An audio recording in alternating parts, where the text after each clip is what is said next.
Is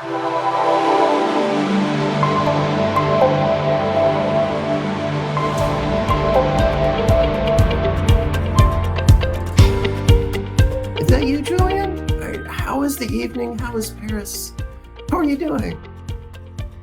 Good morning, Max. It is me, indeed.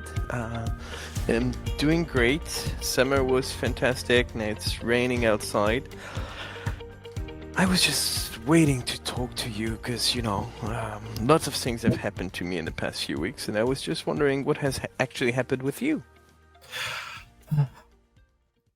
You're going to be shocked. Going to be Oh, shocked to your core. I have an airline travel story. You're a collector. I am a collector of airlines, and this one, my daughter conspired to be a part of it. So All right. we went to Disneyland as a family with the 3 grandkids and most of the kids. My daughter flew in from Chicago, and when she was flying out, she had a 1:30 flight and from LA to Chicago. And the flight was due to leave at 1:30. Woke up in the morning to an announcement that the flight had been delayed until 3. No explanation, anything like that, which, that can mean a couple of different things, right? That can mean it's going to go at 3, which was really no impact at all. Or that could mean God only knows when. So part of what makes airline stories so interesting is since I'm platinum, I can kind of compare my experience to my daughter's and some of that. I called, and even as platinum, it was an hour hold time, but they had callback. So I called just to see what we could find out about the flight. That initial delay was a fantastic thing. We had, 3 grandkids. We could get them all together. They could relax. The callback came to me while we were eating breakfast. And with that, we confirmed it was mechanical, which is always the scary reason for a delay. That because, you never know, oh, they fixed it or it's still a problem. And you really don't want to fly in a plane that's got a mechanical issue. So Fair. Okay, we did that. We went and visited the other grandkids. We were all there kind of relaxing and enjoying. And the next notice came in that the flight had been moved to 4. 20 minutes later, a notice came in that the flight had been moved back to 3:30. So we're driving to the airport, got her off to the airport, got her, she went through security and everything. At that point, there was a notice that the flight was leaving at 6. And a little later, there was a notice that the flight was leaving at 8. And so now she's stuck in the terminal with no status. She was boarding group 7. And so we're trying to figure out what to do. When the flight got moved to 3, there was a 5:45 flight, and we decided, no, this is better to, just stick with your 3 o'clock. So now she's, somehow she checked on that other one and it was full. So that option was taken off the table. And so now she's in the terminal. The customer service desk line is insane and forever. The gate that her flight's going out of at this point doesn't exist. There's, 3 flights are going to cycle through there before her flight goes. So that, the people working directly on that flight aren't there. So I'm calling the airline again. Again, it's an hour feedback. We're now driving back from LA to, so I thank God for callback because, we were able to I was able to drive and deal with this stuff when the call came back to me. But so my daughter, about an hour went by. She was kind of hanging around the gate, waiting for the flight that was there to leave to go up and talk to them. It's now 3-ish or so. She's still, and this is going to get in it too. She's got a 4-year-old. They've just been to Disneyland. They're exhausted. This is just truly nightmarish the trickle down effects it's going to have for the rest of the week. And finally, she notices that the gate next door has just emptied out. So, there's a guy there just kind of working. And so she went up to him and said, "Hey, here's my flight. Here's my situation. What can I do?" And this guy is the hero of the story. He looked and he said, "Oh, yeah, this is mechanical. I don't like how they keep pushing this out and pushing this out. Let me see what I can do." Put her on a United flight. So switched airlines, got her on a whole different airline. Flight left at 5. They got in at like 11:30. So it wasn't great, but it was still so much better than if she hadn't done anything. So she was able to call me and say, "Hey, I'm all worked out. This is going to be okay." I was still waiting for the callback. I got the callback. I learned that if you press 9 on a callback, they'll just cancel it. So I didn't have to, why I feel this way is kind of interesting, but I didn't want to have the person doing the outbound call me and tell them, "Hey, I fixed it. It's okay." But I did feel that way. And I was able to not have that part of it happen. So she got on her flight. It all happened. My daughter and I were both getting text updates on the flight, and it did end up leaving at 8:15 and got in at 2:15 or some ungodly hour. So that's the story. It was just a real nip and tuck. How can you manage this very volatile situation? Well, that's a tricky one. I would probably start by stating that mechanical problems happen. Right. And it would be incredibly difficult, I guess, for the airline to guess how long it's going to take to fix it. Probably try things. And I'm sure they really tried their best here. But there are a few things that they could have done better. Fixing the engine is probably not what they could have done better, or maybe could be, who knows. But what they could have done better from a customer experience, there are a few things. The first one, and I don't know if I just picked it up wrong when you told the story, but I heard you say, now departure is at 4 p.m. Oh no, finally it's at 3:30. Having the information that the departure is going to be earlier than expected, while it feels like good news, if you've heard it's 4 p.m. and now you're, going back to sleep, going to cinema, going to do anything, and you get the news, by the way, now it's 3:30 and, oh, you've missed your flight. That is a terrible thing to do. So I would much rather... And that plays out with the fact that the initial hour and a half delay was kind of a gift to us, because we were able to kind of linger, get the cousins together one last time. And if they had then turned around and said, never mind. And we're almost a 2-hour, we weren't that far, but in LA traffic, it was a 2-hour drive to the airport. That would have been, if they'd done that then, that would have been horrible. I totally agree. And that's a tough one. We had a story about this.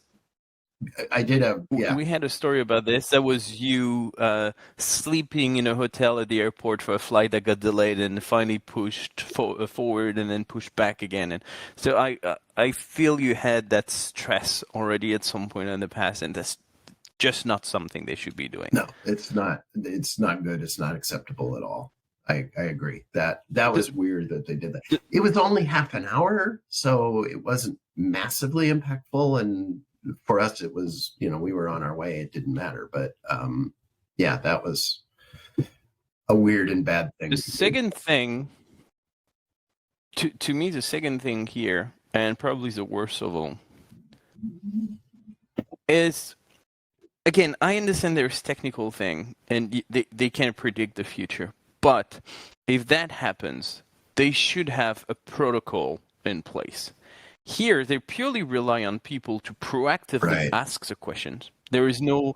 So at some point, they were sending notifications, but the notification keep changing over and over again, so there is no certainty of anything. If that happens, there's probably 2, maybe 3 things you should be doing. The first one is have boots on the ground. People who are here to answer your question, who are aware, who are empowered. This guy, that the hero of your stories that your daughter found, she was just lucky. She should not be lucky. That this empowered, smart person here should have been here with a red flag saying, contact me, I'm here to help you out. She has been incredibly lucky, but chances are most people were not, and that should be the responsibility of the airline.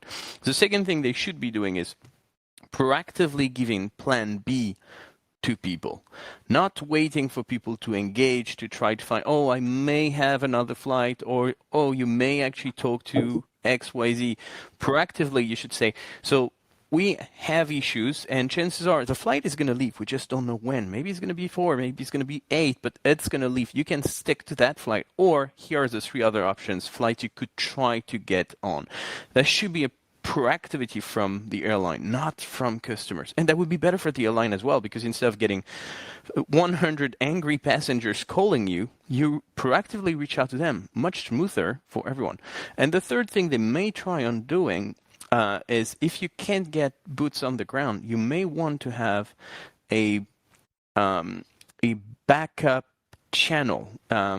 Could be, a different phone number, so that you don't have a 1-hour queue, because those 100 passengers are going to be pissed. If they call a specific number and they skip the line, you have a pre-scripted answer for them, so you're going to be able to help them quick and solve the problem. While if they are just in the same pool as the other millions, maybe not millions, thousands of people trying to reach you and holding for an hour or having to use a callback, you're just creating a queue that's getting more and more difficult to handle. So I think there are plenty of things they could have done there. They've done none of them, and the outcome is really not good. Yeah, I agree. I don't know what the answer is to staffing this sort of thing, because it's obvious the demand just far outweighs the supply of bodies they have to work on it. The customer service queues in the airports get overwhelmed. I'm not sure I agree with that. I mean, yes, okay, coming up with a brand new team within your contact center, not happening. But you had people on the ground, because the flight was supposed to leave at, whether it was 2 or 1 p.m. or whatever was the original day. You had people on the ground, and basically they were not doing anything at this point because the flight was delayed. So those people could have been repurposed to actually solve that problem. That's a really good idea. It's just about empowerment. Yeah, that's a really good idea. You could have and maybe that, just have the people at the gate at the time of the flight and say, we're here to help you rebook, repurpose, whatever. I would bet if it was me as a platinum flyer, I would have gotten a text saying, here's an option for, that 5:45 flight. They probably would have said, here's an option for that. Do you want it? My daughter, who has 0 status, doesn't get that, which, to your point, is stupid. There's airlines are so good at tiering their support, but the cost to them of supporting the lower tier customers in a lot of cases, it's just got to be crazy high. They really should be managing that better. Exactly. So it's typical situation of, it's a loss for the customer. It's a terrible customer experience, but it's not even better for the airline. The way they manage it is actually bad for them. It's bad for their reputation, it's bad for referral, it's bad for customer satisfaction, it's bad for the contact center, is bad for losing your contact center people who get just stressed and just want to quit. It's really bad all around. So I think there are a few simple fixes you can try. Maybe it won't work. Maybe you need to A/B test a few things. Hey, we're back on A/B testing again. But there are things you can do. And I think they have not really tried hard enough, because it's the mechanical issue is not a one-off. I'm sure it happens once a day or once a week or whatever the frequency. It must be happening every now and then. It's probably not the first time it happens. So they should have a process in place for when these things happen. Two kind of final thoughts on my end. One is really like this model of here's our limbo flight SWAT team, and at the gate, that's where they put up the phone number, or in your world, that's where they give you the chat, how to from the app, how to get to the chat, the special chat group to help you. And just you've just got a group of people that's what they do. They the booking agents who were doing that flight, they do the rebooking instead, and then later they're going to do the flight. But and then you've got a special team of people, and it can be very flexible depending on time, that they're doing rebookings for the next 4 hours. That seems like you could. That wouldn't be that resource intensive that can do that. The other resource, this wasn't, Toledo, Ohio. This was LAX. Don't you have another plane? Would be the other thing. Can't you do that and go fix this one that you don't know about? And I know they do that. I'm sure they do that as much as they can. And it just, I don't understand the supply and demand on planes, but when you're delayed 6.5 hours, it seems like you can find a way to have a backup plane that you put in and go fix this one where you don't have the time pressure and you're not impacting people. Exactly. Do you feel any better about this? I do. I mean, in the end, my daughter got home at a almost reasonable hour. So, but it was a bad experience. I feel bad for her. But I feel like it got to some interesting things. So I feel like it was a helpful, interesting discussion for us. And I got home the time I was going to get home and got a full night's sleep. So yeah, I feel better. Perfect. Well, thank you for your story. I'll definitely have one of mine for you next week. And hope you don't have too much of a flight to go from the couch to your bed tonight. Yeah, shouldn't. All right. Thanks, Julien. Perfect. Thank you, Max. Bye. Bye.